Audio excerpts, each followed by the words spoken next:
আমি রেশমের যে পাতাটা খাই আসলে হচ্ছে এই পলু পোকাতে খাই বাবা। এই যে এই পোকা থেকে সিল্কের দামি দামি কাপড় তৈরি হয় বাবা। এই যে আসুন বাবা, এই দেখুন বাবা, এই যে গুটি বানাচ্ছে বাবা, দেখুন এই যে লড়ছে।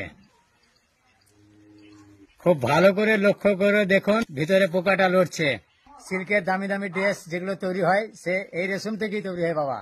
এই রেশম বা পলু পোকা বাবা হেভি জিনিস বাবা।